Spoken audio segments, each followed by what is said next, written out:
It is the front yard for Battery Point Lighthouse in Crescent City, California. We were so blessed to have visited there in 2018.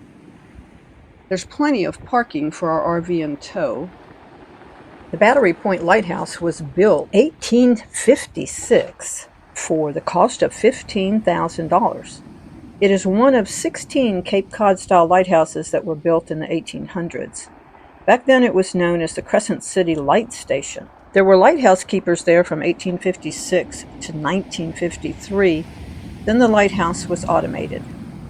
The beacon was dark until December 1982, when it was reactivated as a private aid to navigation. In the late 1900s, volunteers started serving to assist with the maintenance and do educational tours. When we visited, Ken was our guide. He and his wife Barbie were living at the lighthouse for 6 months. Yeah, their names were Ken and Barbie. Ken took us all the way to the top where the view was incredible.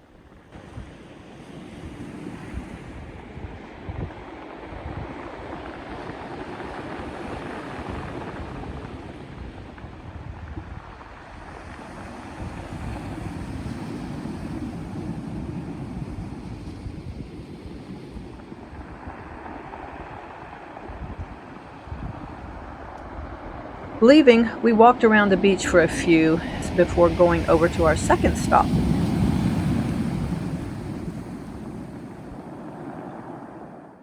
The Crescent City Harbor. First thing we noticed were these signs that were posted literally everywhere with tsunami warnings. And for good reason.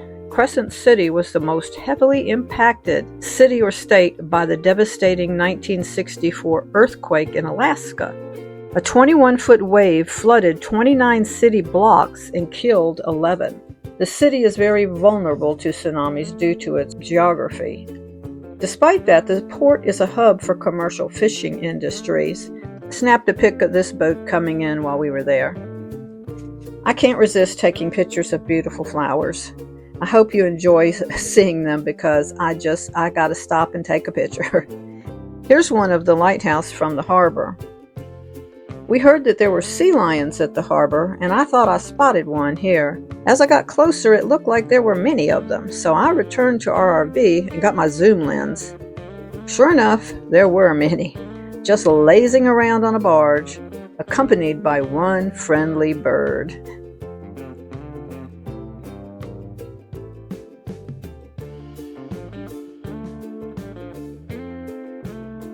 Then we went on to check out B Street Pier, where they had a marine mammal center to rehabilitate sick and injured animals.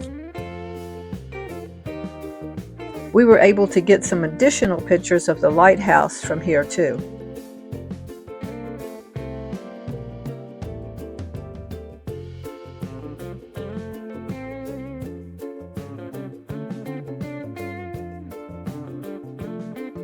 Now this is why we were able to tour the lighthouse. You can see how far out the tide goes. Well, you can't tour the lighthouse unless it's low tide. Otherwise, you're stuck over there.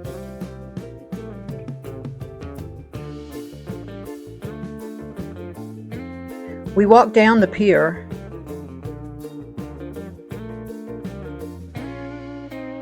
The jetty, however, was a no-no for us. There were stern warnings at the jetty and other places about sneaker waves and vertigo caused by the water below the jetty, urging people to stay off of them. We didn't need any more than that to keep us off. The white concrete objects in the distance are dolos. They were put in place in 1986 by the Corps of Engineers to break up the force of the water during tremendous winter storms here, protecting the harbor. There are 750 dolos. Each weighs 42 tons. 20 of them have radio transmitters to check the movement of the dolos. The stats when we were there had shown that one dolo had moved 11 feet, 2 had moved 1 to 2 feet, and 1 had been broken by the combined forces of water and surrounding dolos. And more flowers. Oh my goodness, some beautiful flowers.